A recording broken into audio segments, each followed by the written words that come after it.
eu queria falar hoje de manhã, um assunto que eu vejo que é muito importante para a nossa vida. Por que paramos de crescer? O título é Por que paramos de crescer? Então, o que é que a gente acha? Será que Deus, Ele não quer o melhor para a nossa vida? Ele quer o melhor para a nossa vida. Ele quer que nós cresçamos. Você pode olhar na Bíblia, de Gênesis a Apocalipse, o que é que a gente vê? Deus abençoando o seu povo, Deus dando prosperidade para o seu povo. Jesus veio ao mundo, Ele trouxe o quê? Cura, libertação. Então, assim, Deus quer que nós cresçamos. É muito estranho, vamos supor, quando você tem uma criança, eu já vi mães dizer assim, como eu queria que essa criança ficasse desse tamanho. Não é verdade? Só que se ela não crescer, tem algo estranho, não é? Então, nós precisamos crescer em todas as áreas da nossa vida. Na nossa vida profissional, quando a pessoa coloca um negócio, ela quer crescer. Quando a pessoa é um profissional liberal, ele quer crescer. Em todas as áreas nós queremos crescer, não é verdade? Então, principalmente, eu queria falar aqui sobre a vida espiritual. Por que que muitas vezes nós não crescemos? Amém? Vamos ver aqui alguns pontos que a gente precisa olhar e dizer assim, será que eu estou dentro desse ponto? Será que eu estou nessa situação? E o que é que eu preciso fazer? Então, o primeiro ponto que eu queria falar alguns versículos aqui, para mostrar assim como Deus quer a prosperidade na nossa vida.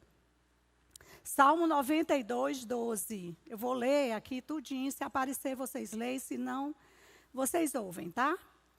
Salmo 92, 12, ele diz assim, os justos florescerão como a palmeira, crescerão como o cedro do Líbano.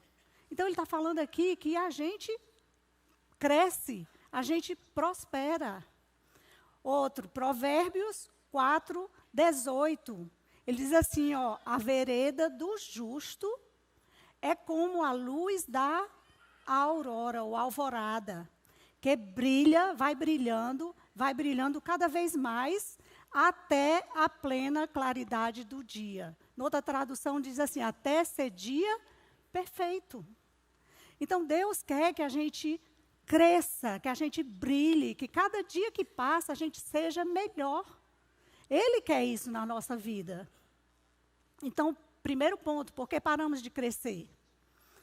Fixamos nossa vida cristã em uma única experiência passada.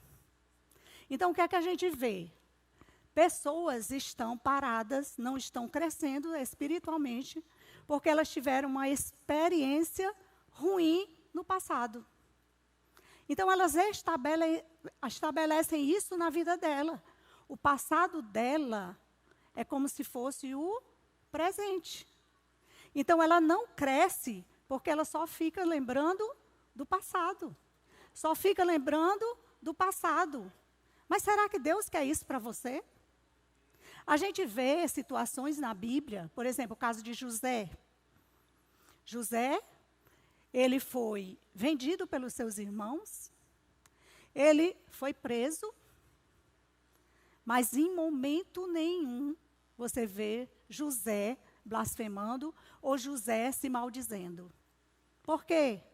Porque ele olhava para o alvo.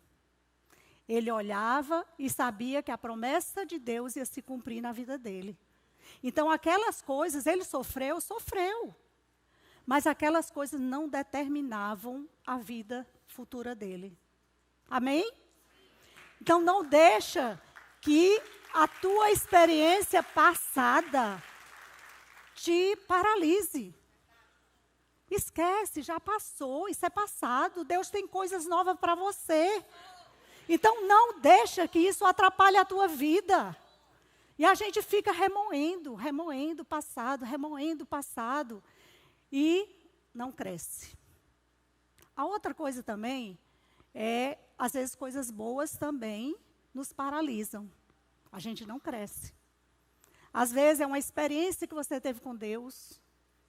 Ah, porque quando eu fui batizado com o Espírito Santo, ah, como foi bom. Ah, aquele tempo. E hoje você não sabe estar na presença de Deus. Ah, mas aquela cura. E hoje você, aquela cura ali foi maravilhosa, mas Deus não faz mais nada na minha vida. Será? Tantas experiências que a gente tem com Deus e paralisa ali. Fica ali. Às vezes você teve um emprego, um excelente emprego, Deus te abençoou ali, e hoje você está passando alguma situação financeira e você fica remoendo. Ai, quando eu vivia naquele tempo, quando eu tinha dinheiro, quando não sei o quê. E Deus quer que você olhe o presente, mas Deus está comigo hoje. Não é por causa que eu tive dinheiro ontem que eu não sou feliz hoje. A tua felicidade não depende da tua circunstância. E quando você é feliz, quando você é grato, o que é que a Bíblia diz? Agrada-te do Senhor e Ele satisfará os desejos do teu coração. Mas em vez disso, você está blasfemando, você está murmurando, você está... Como é que você vai crescer desse jeito? Não é verdade? Eu tô falando alguma coisa extraordinária? Não. Vamos viver o presente. Deus, Ele é o Deus do hoje. Ele agiu antes, Ele age hoje e agirá sempre. Vamos lá. Então, fixamos nossa vida cristã em uma única experiência. Viver o nosso presente constrói o nosso futuro. Olha para você hoje e diz assim: o que é que eu posso fazer para o meu futuro? Na minha vida espiritual. Às vezes a gente está dizendo assim, não, eu não presto, não sei o quê. E em vez de estar semeando coisas boas, você está semeando coisas ruins. E aí, o que é que vai vir no teu futuro? A gente precisa ter visão de futuro. E eu tenho que plantar quando? Hoje. Muitas pessoas dizem assim, eu quero ser médica. Pronto, ela só diz isso e fica...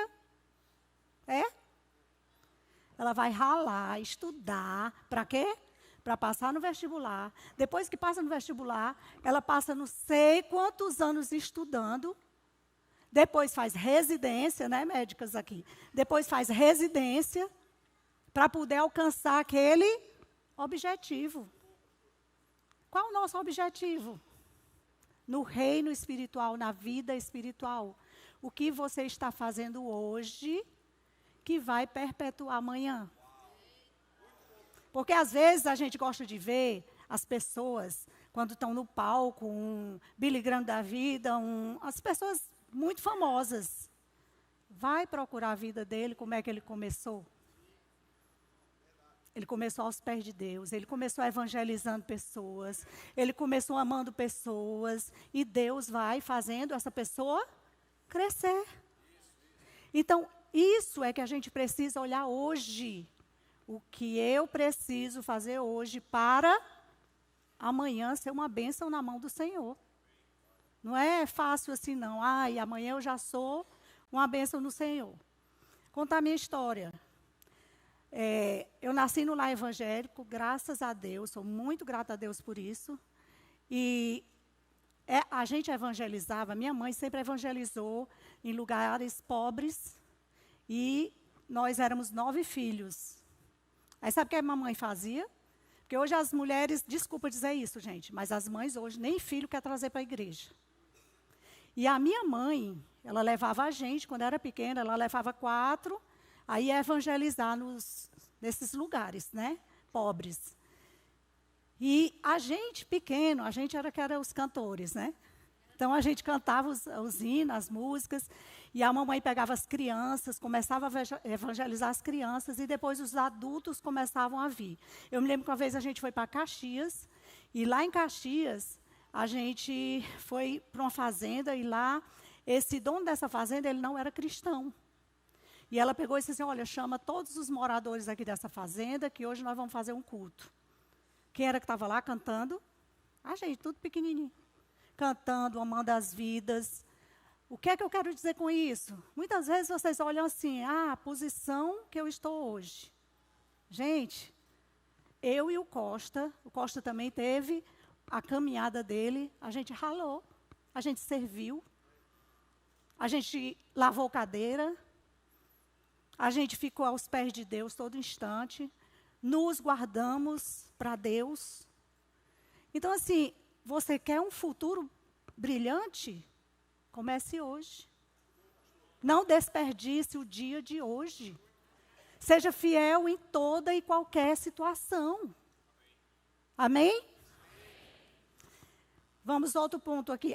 Eu vou só dizer uma frase de Spencer Johnson. Quanto mais rápido você se esquece da velha experiência, mais rápido estará pronto para uma nova. Amém? Segundo ponto, porque perdemos a visão? Muitas vezes nós paramos de crescer porque perdemos a visão do corpo de Cristo. Vamos ver 1 Coríntios 12, 25 a 27. A fim de que não haja divisão no corpo, mas sim que todos os membros tenham igual cuidado uns pelos outros. Não ouvi. Uns pelos outros. Quando um membro sofre, todos os outros sofrem com ele. Quando um membro é honrado, todos os outros se alegram com ele. Ora, vocês são o corpo de Cristo e cada um de vós, individualmente, é membro desse corpo. Interessante, né? A Bíblia, ela compara a igreja como um corpo. Me diga uma coisa. Se esse meu dedo estiver doendo, todo o corpo sofre, é ou não é? Mas o que é que muitas vezes acontece entre a gente? Não, eu quero viver a minha vida. Eu não estou nem aí para o outro.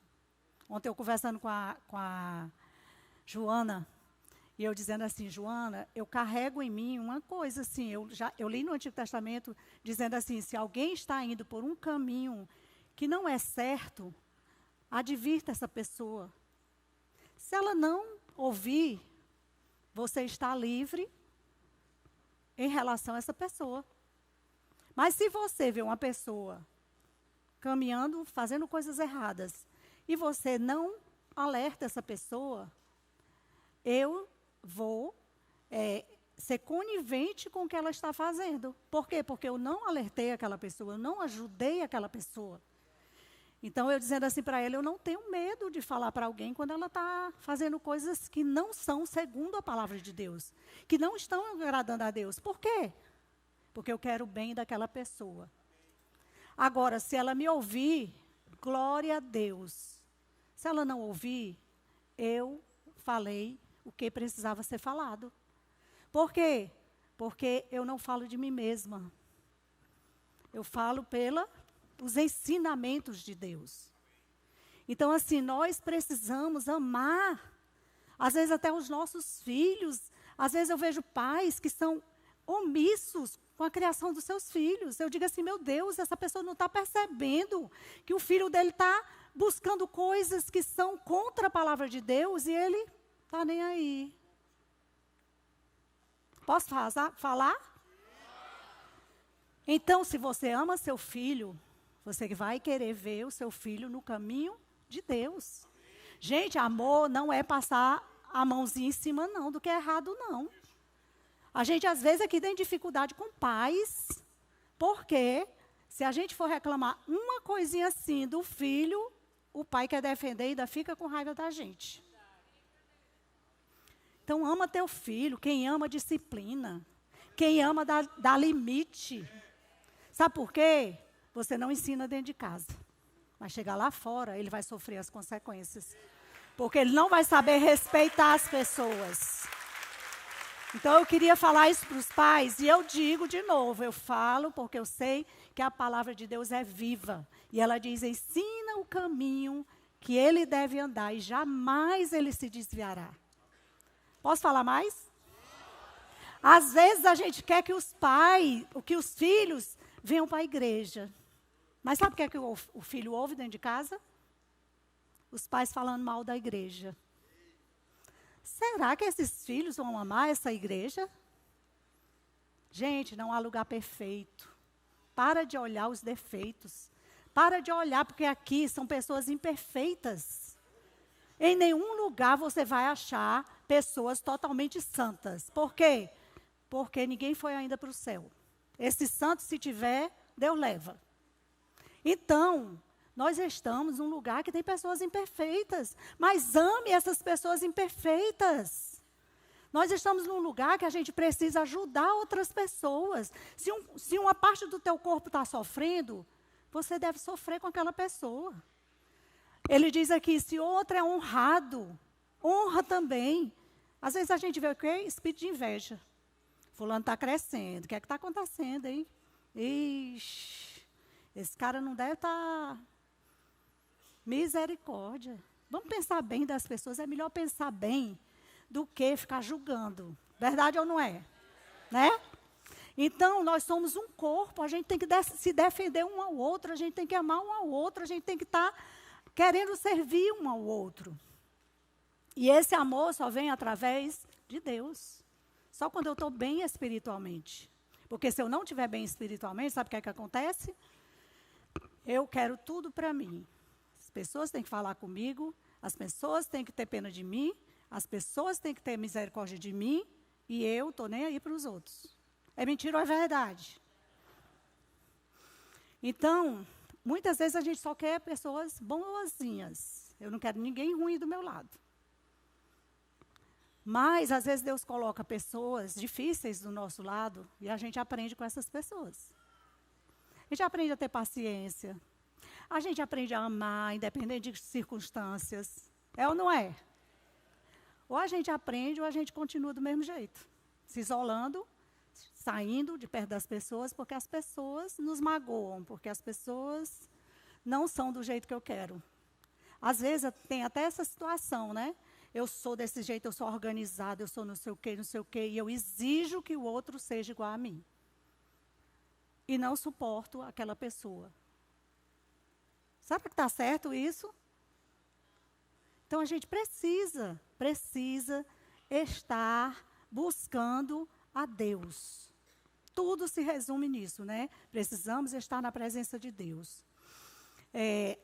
Não entendemos o propósito da igreja. Às vezes a gente quer receber mais na igreja do que dá.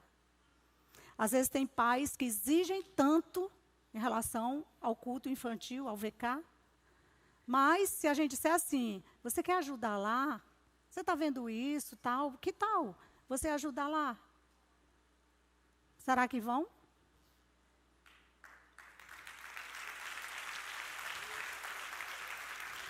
Então, muitas vezes, a gente exige muito da igreja. O que é que você tem dado? Nós somos um corpo. Então, você não se sente um corpo. Mas nós somos um corpo. Nós precisamos receber, claro, e precisamos também dar. Terceiro ponto. Porque esquecemos, muitas vezes, nós paramos de crescer porque esquecemos do primeiro amor. Gente, o que é o primeiro amor? É aquele momento que você conhece Jesus, aquele momento que arde em você, aquela presença de Deus. E aí você deixa tudo pelo primeiro amor. Só que o tempo vai passando e aquilo vai se tornando normal. Eu não tenho mais aquele incentivo, aquele fogo. Agora, por quê? Olha aqui o que Deus fala em Apocalipse 2:4. O que é que Deus fala em Apocalipse 2:4? Ele diz assim, contra você, isso aqui era falando de uma igreja. Ele diz assim, contra você, porém, tenho isto. Você abandonou o seu primeiro amor. Então, por que eu não tenho mais aquele primeiro amor? O que é que Deus fala? Você abandonou. Eu vou comparar aqui a um casal, né? O casal é apaixonado, aquela coisa toda. Aí, depois que casa, aí estão juntos, o que é que acontece? Eles vão abandonando o primeiro amor. Como é que se abandona o primeiro amor? Quando eu casei com Costa, eu disse assim, Costa, eu não quero estar dentro de uma casa com uma pessoa como se fosse irmão. Não quero, não. Não quero o meu futuro para isso, não. Se a gente vai casar, eu quero o quê? Que a gente faça do mesmo jeito como a gente namorava. A gente tenha o mesmo valor um pelo outro como a gente namorava. E aí a gente teve que trabalhar em pequenas coisas. Gente, não são grandes coisas, não. Pequenas coisas. É um beijo quando se encontra, é um beijo quando ele sai. É um telefonema, eu te amo, estou com saudade. Então você vai fazendo o quê? Você vai alimentando esse amor. Quanto mais você fala, mais você se enche. Entenderam? Então, assim, a gente vai assistir um filme, é de mão dada, do jeito como a gente namorava. Quando ele ia chegar em casa, os meninos pequenos, o que é que eu fazia? Dava banho nos meninos, me arrumava. Quando ele chegava, os meninos tacavam o grito. Papai chegou! Era aquela festa. Então, assim, o que é que você tem feito para não abandonar esse teu primeiro amor? Somos nós, não é Deus que nos abandona, não. Somos nós que não cultivamos esse amor por Deus. Que não colocamos Deus na nossa vida como o nosso ar que a gente respira. Se alguém fizer assim em você, né? O que é que acontece? Você fica desesperado porque não consegue respirar. Vamos ser desesperados pelo amor de Deus. Vamos nos desesperar pelo amor de Deus. Não tem coisa melhor, gente, do que a gente ter esse primeiro amor por Deus. Porque vai ser simples eu agradar a Deus. Porque eu amo. Porque eu amo, eu quero fazer coisas que agradam a Deus. Então vamos cultivar esse primeiro amor na nossa vida. Muitas vezes a gente vai abandonando esse primeiro amor porque a gente não busca a Deus. Quando você tem intimidade, o que é que acontece? Você vai se apegando mais. Vamos ver aqui Mateus 6:33. O que é que diz? Busquem, pois, em primeiro lugar. O que é primeiro lugar? Prioridade. A gente quer que Deus abençoe. A gente quer que Deus abençoe. Mas a gente não quer dar prioridade para Ele. É verdade ou não é? Gente, isso é uma luta na nossa carne. Aparece uma coisa, você já vai... Não, eu tenho que resolver isso. Aparece outra coisa, eu digo por coisa própria, né? Por experiência própria. Se eu acordar e eu não começar a ler a minha Bíblia, começar a orar, seja a hora que for, 5 horas da manhã, se você acorda, 6 horas da manhã, se você tem que sair 6 horas da manhã de casa, acorda 5 horas. Tem pessoas que acordam 4 horas da manhã para fazer academia ou correr. E por que não acorda cedo para buscar Deus? Não é verdade? Então, acontece na vida da gente. Acontece. Se eu não buscar a Deus, muitas coisas vão me atrair, muitas outras coisas. Aparece 1001 coisa para eu resolver e eu esqueço. Sabe o que é que acontece quando a gente busca Deus? Eu acho lindo, porque o Espírito Santo é lindo. Se você busca Deus, antes de tudo, o que é que vai acontecer? O Espírito Santo vai te guiar durante todo esse dia. As coisas vão se encaixando. Por quê? Porque você está vendo Deus em tudo. Você sabe que Deus está com você naquela hora. Agora, se você não busca Deus, aí você começa, aí você quer fazer as coisas tudo pela sua força, e aí terminou o dia, você não fez nada. É isso que dá a gente buscar Deus. O que é que ele diz no final do versículo? E todas as outras coisas vos serão acrescentadas. Gente, eu acho que todo mundo sabe esse versículo. Mas nós esquecemos todo dia. de fazer o que esse versículo diz. É verdade ou não é?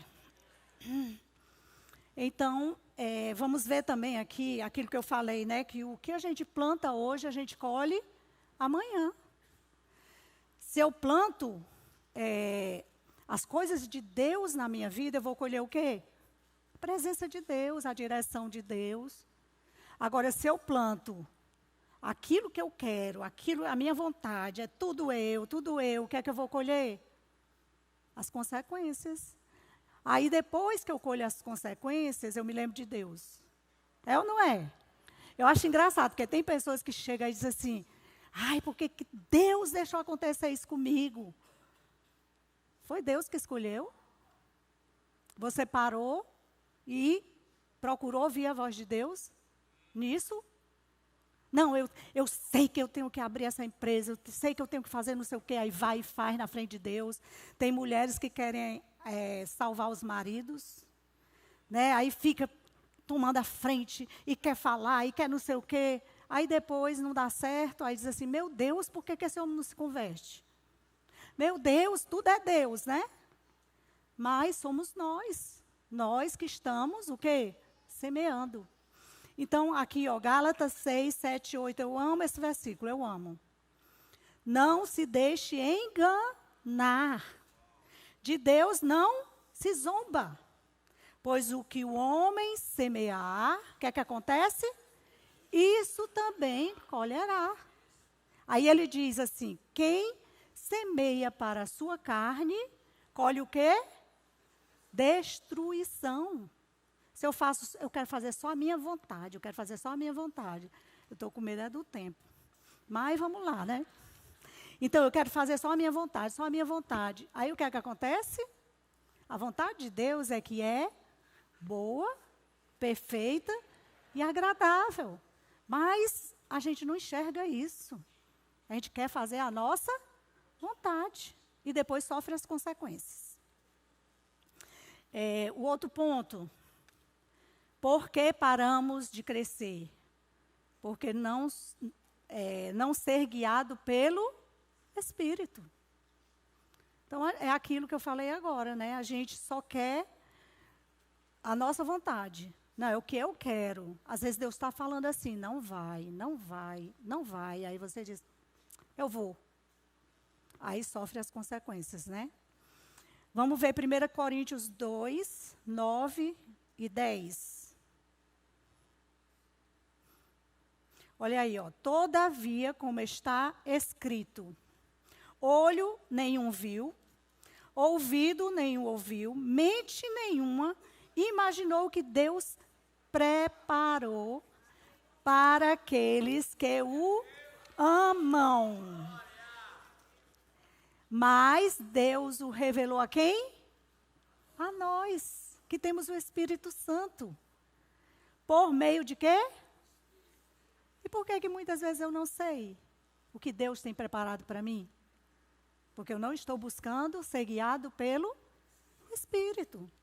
E ele diz assim, o Espírito sonda todas as coisas, até mesmo as coisas mais profundas de Deus. Você quer saber a vontade de Deus? Você quer saber o propósito de Deus? Ande no Espírito, busque o Espírito. Entregue a sua vida totalmente, assim, eu quero que o Espírito Santo dirija a minha vida. 5. Porque paramos de crescer, não ouvimos o que o Espírito diz sobre a igreja. Vamos falar novamente sobre a igreja. Gente, a Bíblia diz aqui, olha aqui, Efésios 3, 10. O que é que a Bíblia fala sobre a igreja? Ele diz assim, a intenção dessa graça era que agora, mediante quem? Mediante quem? Mediante a igreja, a multiforme sabedoria de Deus se torne o quê? Conhecida dos poderes e autoridades das regiões celestiais. Gente, nós como igreja, nós somos influência na nossa cidade. Nós, como igreja, nós somos influência no nosso Brasil. Por quê? Porque nós temos o que é mais precioso nesse mundo, Jesus, o Espírito Santo. E ele diz que nós vamos ser conhecidos por principados. Então, se a igreja é unida, se a igreja sabe qual é o seu papel aqui na terra, nós devemos ser luz. Nós devemos ser luz. Se cada um aqui procurar ser luz, aonde você pisar, você vai fazer diferença nesse lugar. Amém?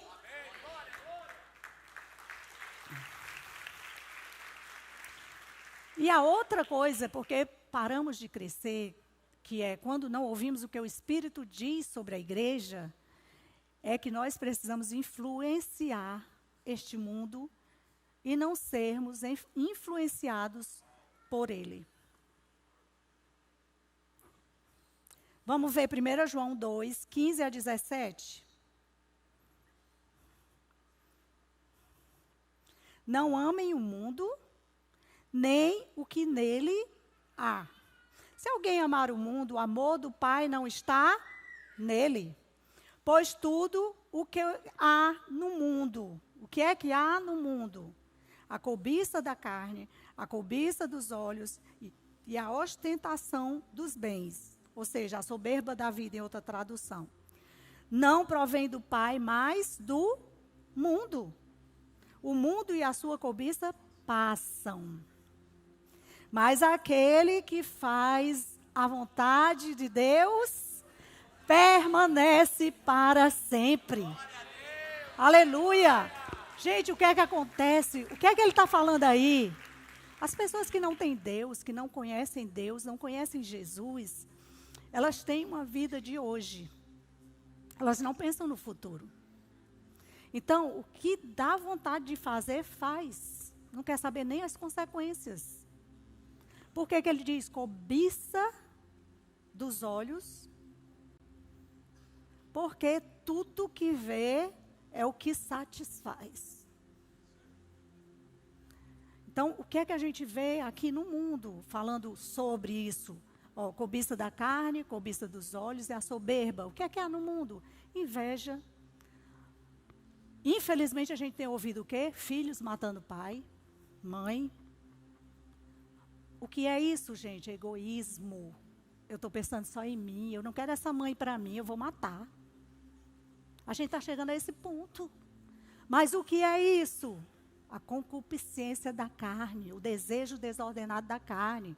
Eu não sou feliz, e aí eu jogo isso para os outros. O mundo é assim. O mundo hoje, você não pode bater no filho, porque o filho vai ficar revoltado. Ele fica revoltado mesmo. Atrapalha todo mundo depois. Ele fica revoltado quando ele não apanha. Porque quando ele aprende a respeitar o pai e a mãe, lá fora ele respeita os outros. E aí a gente já começa hoje pelos filhos, essa educação de hoje. O que é que a gente tem visto? Muitos filhos rebeldes. Você via isso antes? Não, gente. E por que a gente não enxerga isso? Eu apanhei do meu pai. Mas eu nunca me lembro com raiva de alguma pisa. Se alguém aqui apanhou, eu quero fazer essa pergunta. Você se lembra da sua pisa com raiva? Não, porque você sabe que estava errado. Agora, uma pisa que não é legal, assim, eu não fiz errado e me bateram, essa a gente se lembra, não é verdade?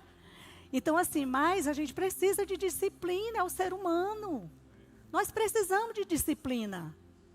E aí, o que é que acontece? O mundo está ensinando hoje que não é para bater na criança. Se bater, a criança vai ficar revoltada.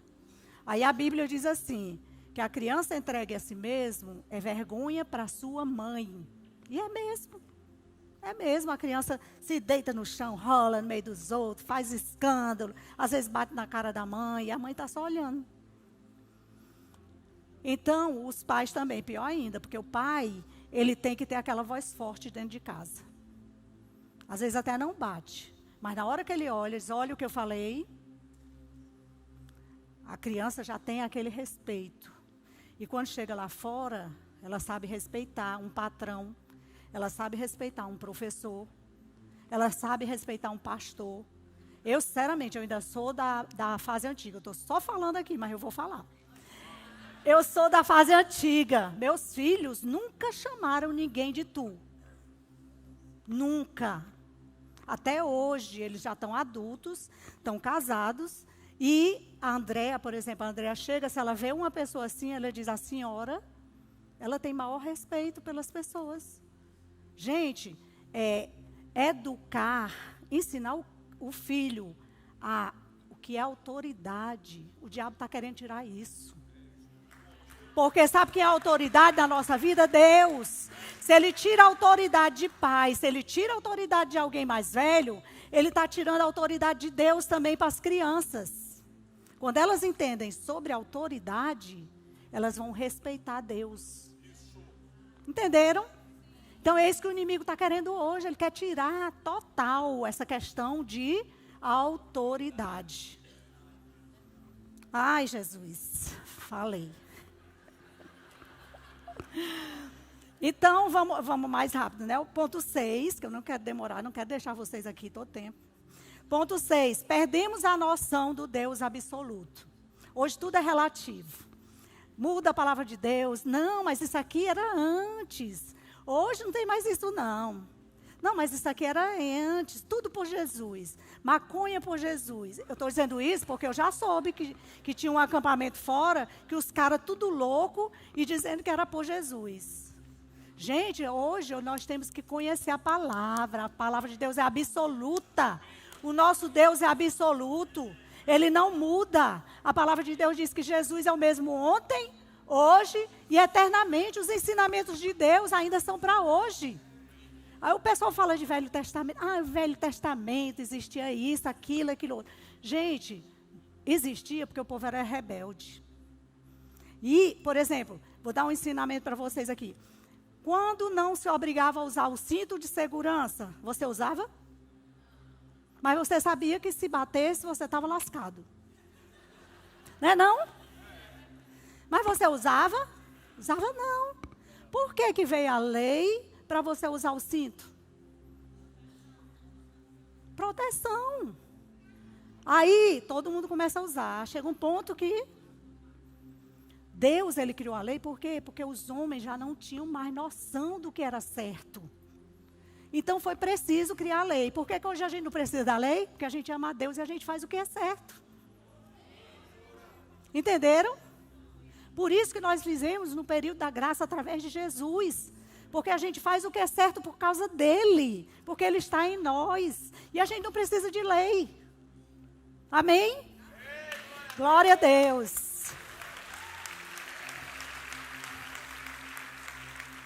E esse Deus não muda. Não muda. E por último, glória a Deus, perdemos o foco de Jesus. Qual é o teu foco? Hoje, qual é o teu foco maior? Quem é Jesus para você, para mim, para nós? Quem é Jesus?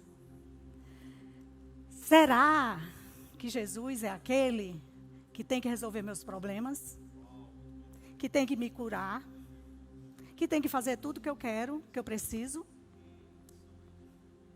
Ou Jesus para você é aquele Deus amoroso? Um Deus que morreu naquela cruz para te tirar do inferno? Eu acho interessante uma coisa que ele diz para os discípulos, quando ele pega os discípulos e diz assim, vocês vão e olha, vocês vão ser usados, vocês vão fazer milagre, vocês vão curar pessoas. E esses discípulos vão, e quando eles voltam, eles ficam tão felizes, porque eles foram usados para muitas vidas. E na hora que eles chegam, aí Jesus diz, e aí? E eles muito felizes, aí ele diz assim, alegrai-vos antes, porque o vosso nome está escrito no livro da vida. Gente, a nossa alegria devia ser todo dia, porque eu não sou destinada ao inferno. Eu sou destinada ao céu. Eu tenho Jesus como meu Salvador e como meu Senhor. Jesus é Senhor da tua vida?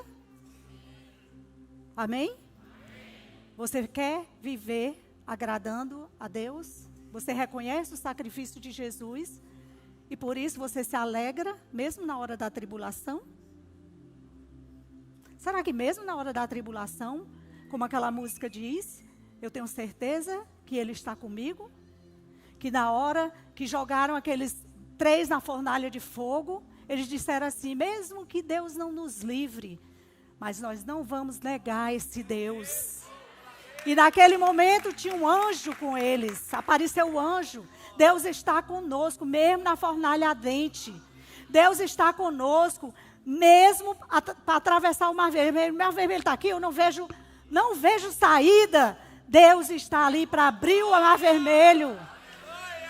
Esse é o nosso Deus, que mesmo na tribulação, Ele está com você. Reconheça isso. Reconheça isso.